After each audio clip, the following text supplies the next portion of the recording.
공감으로 완성하는 코칭 2장 코칭 상황별 공감. 2장에서는 4가지 코칭 상황을 살펴봅니다. 4가지 코칭 상황은 성과 코칭, 퍼포먼스 코칭, 참여 코칭, 인게이지먼트 코칭, 개발 코칭, 디벨롭멘탈 코칭, 시스템 코칭, 시스테믹 코칭입니다. 개인마다 코칭을 받고자 하는 목적과 원하는 변화는 다릅니다. 그러므로 코칭 상황도 다르죠.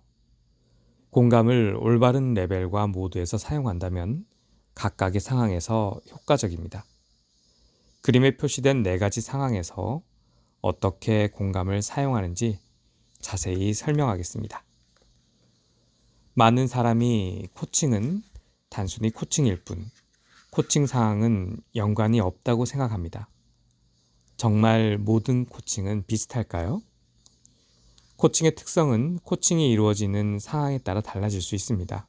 즉, 코칭 상황이 코칭의 종류를 규정하는 것이죠. 각 상황에서 자신에게 다음과 같이 질문하는 것이 도움이 됩니다. 이 질문은 어떤 유형의 코칭이 필요한지 파악하는 데 도움을 주게 됩니다. 코칭은 누구를 위한 것인가? 조직인가, 개인인가, 아니면 둘 다인가? 예상되는 변화는 무엇인가? 그것은 개선인가 아니면 큰 변화인가? 변화를 넘어선 변혁인가? 어떤 코칭 접근법을 사용할 것인가? 당신은 조언을 해줄 것인가 아니면 고객에게 조언을 삼가할 것인가? 이러한 상황별 질문은 진행하는 코칭 종류에 따라 달라집니다. 코칭의 목표와 목표의 변화의 범위는 그림과 같습니다. 목표의 변화는 개인의 수준, 조직의 수준에 따른 수평축, 목표축이 있고 변혁의 수준과 개선의 수준, 수직축, 변화의 축이 있습니다. 이러한 그림은 코칭의 목표와 코칭이 지향하는 2가지 차원의 변화를 보여줍니다. 수평축, 왼쪽에서 오른쪽. 이것은 개인의 목적에서 조직의 목적까지의 수준을 나타내고요. 위에서 아래, 수직축. 이것은 완전한 변혁과 개선이라는 변화 차원을 나타냅니다. 성과 코칭은 조직의 변화이며 변혁과는 거리가 멉니다. 참여 코칭은 개인의 목표를 포함하지만 여전히 개선을 위한 것에 머물러 있습니다. 개발 코칭은 개인의 목표를 설정하고 변화를 지향합니다. 시스템 코칭은 조직의 목표를 설정하고 변혁을 지향합니다. 방금 언급한 4가지 다른 상황을 그림에 표시하면 1사분면의 조직의 수준 그리고 변혁의 수준을 지향하는 코칭이 시스템 코칭, 그리고 2사분면의 조직의 수준 그리고 개선의 수준을 지향하는 성과 코칭, 3사분면의 목표로서의 개인 수준 그리고 변화 수준으로서 개선의 수준에 머무르는 참여 코칭, 4사분면에는 목표로서 개인의 수준, 변화로서 변혁의 수준을 지향하는 개발 코칭으로 구분이 됩니다. 이것을 상황에 따른 코칭이라고 합니다. 당신은 어떤 변화가 필요한지와 코칭 대상에 따라 코칭 상황을 인식할 수 있습니다. 당신이 코칭하는 상황을 파악했을 때 최상의 접근 방식과 공감 사용 방법을 결정할 수 있죠. 우리는 다국적 소매 조직인 NNT의 코칭을 통해 코칭 상황에 따른 코칭을 설명합니다. 조직도는 그림과 같은데요. NNT 본사가 있습니다. NNT 본사에는 HR 부서의 HR 디렉터와 HR 관리자인 로라가 있고요. 본사에는 또 구매팀이 있는데요. 구매팀 디렉터의 의료 담당, 그리고 제임스라고 하는 선임 구매원, 헬레나라고 하는 후임 구매원이 있고요. 지역 관리자인 NNT 매장에는요. 총괄 관리자인 존이 있고 각 여러 부서들이 있습니다. 그리고 존의 밑에는 부서 관리자인 조가 있고 관리 감독자, 그리고 조의 구성원으로서 안젤라가 있습니다. 안젤라의 지시를 받는 트레이시가 산하에 위치하고 있습니다. 그리고 캐서린은 위 코치 소속 코치고요. 말콤은 코치스 소속 코치인 외부 코치인 2명이 있습니다.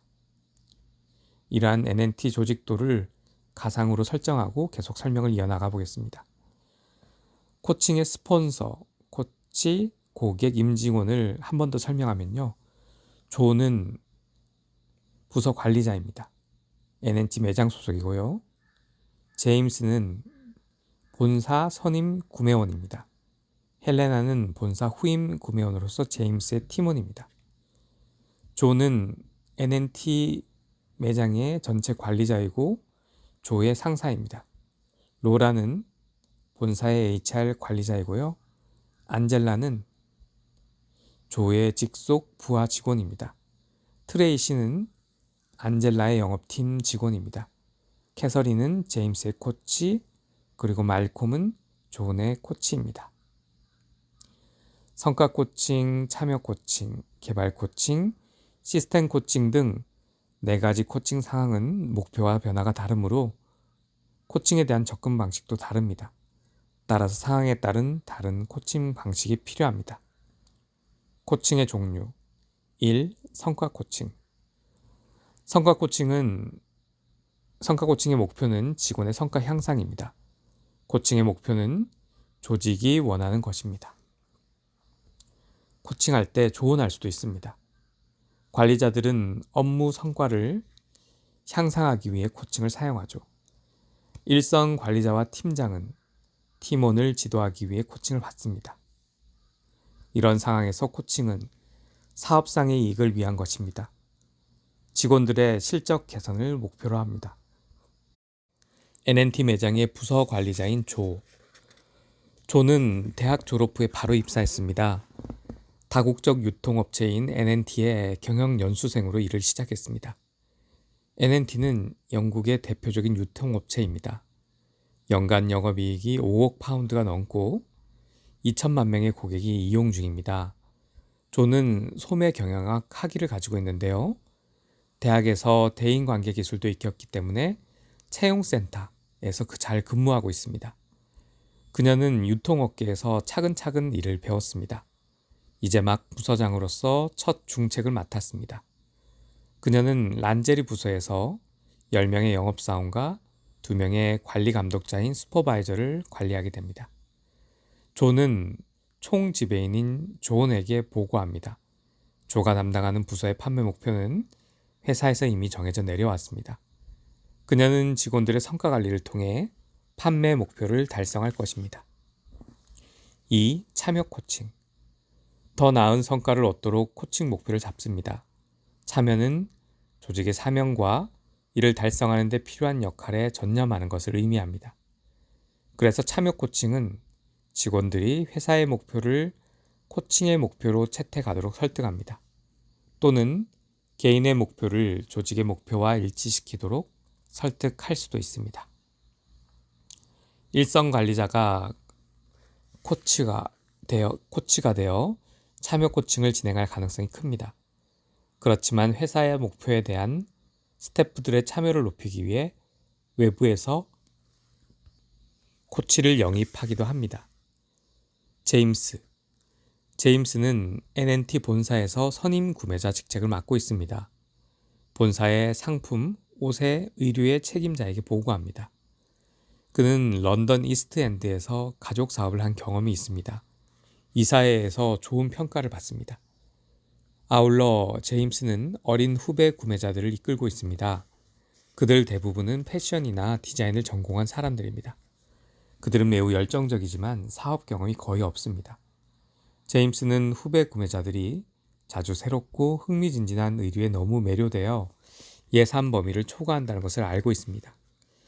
제임스 팀의 목표는 경쟁력 있는 가격 구조 설정, 효율적인 공급망과 더 나은 공급자 확보, 예산 규율을 유지하기 위한 계획적 예산 사용 등입니다. 제임스는 팀원들이 적극적으로 사업에 참여하기를 원합니다. 3. 개발 코칭. 코칭 목표는 코칭을 받는 개인의 것입니다. 그들은 내부 또는 외부 코칭을 통해 자신을 위한 혁신적 변화를 추구하죠. 그들의 목표는 조직의 목표와 일치하거나 일치하지 않을 수도 있습니다. 조직에서 임원 코칭은 촉망받는 직원이나 선임 직원들이 잠재력을 충분히 발휘하여 다른 직원이나 회사에 유익이 되도록 사용할 수 있습니다. 존은 NNT 대표 점포 가운데 하나인 곳의 총 지배인입니다. 80명의 직원과 주당 100만 파운드가 넘는 매출액을 책임지고 있습니다. 그는 재무관리 분야에서 경쟁력이 있고 유능합니다. 그러나 휘하의 부서 관리자들을 통제하는 경향이 있습니다. 존은 내부 코치와 함께 어떻게 해야 업무에 더 효과적일지 살펴보았습니다. 그들은 존의 다소 지시적인 스타일과 다른 사람에게 일을 맡기지 못한다는 점을 찾아냈습니다. 그래서 외부 임원 코치를 고용해 코칭을 진행하는 데 동의합니다. 4. 시스템 코칭. 네 번째 코칭 종류는 코칭 문화를 시스템적 변화와 잠재적 변혁을 지원할 수 있는 조직적 맥락에서 보는 것입니다. 조직은 내부 또는 외부 코치의 코칭을 통해 스스로 변화를 모색하죠. 로라는 NNT 본사의 HR 관리자입니다. 그녀는 HR 임원에게 직접 보고합니다. 그녀는 학습을 꾸준히 이어가며 자기 발전을 위해 자유롭게 일합니다. 이 회사는 조직 차원에서 코칭 문화를 만들기로 했습니다. 그녀는 이를 달성하기 위해 다음 사항을 포함하려고 합니다. 임원과 선임 관리자를 위한 코칭, 일반 및 부서 관리자를 위한 코치 교육, 코칭을 평가의 하나로 구성, 모든 경영자 개발에서 코칭을 경영기술로 설정, 모든 HR 직원의 의무적인 코칭 교육, 공급업체에게도 코칭 접근법을 사용. 로라는 회사에서 중요한 변화를 이끄는 관리자입니다. HR 임원은 그녀에게 회사 전반에 걸친 완전한 문화 변혁이라는 목표를 주었습니다. 코칭 문화를 만드는 가장 좋은 방법은 조직 내에 최고위층에 있는 사람들을 코칭하는 것입니다. 이 방법은 모두 적극적으로 권장합니다. 그러나 조직의 성과 개선 효과는 직원의 참여도를 통해 알 수 있습니다. 직원 참여의 증가는 통계적으로 조직 재무 성과 개선과도 관련이 있습니다. 코칭 문화에는 모든 종류의 코칭을 적용합니다. 이 코칭 문화는 변혁을 지지하죠. 여기에서 변혁은 조직 목적에서 선언되거나 고객에게 나타나는 조직 내의 변화를 의미합니다. 코칭 목표에 대해 질문하는 것은 어떤 코칭이 필요한지를 분명하게 알려줍니다. 일부 경영자들은 모든 직원 코칭이 다 성과 코칭이라고 생각할 수도 있죠. 임원 코치들은 모든 코칭이 잘 발전하고 있다고 짐작할 수도 있죠. 코칭이 직원에게 더 많은 참여를 목표로 하는 경우 코칭 자체를 통해 발전이 이루어질 수 있습니다. 시스템 변화를 위해서는 코칭 문화와 탄탄한 가치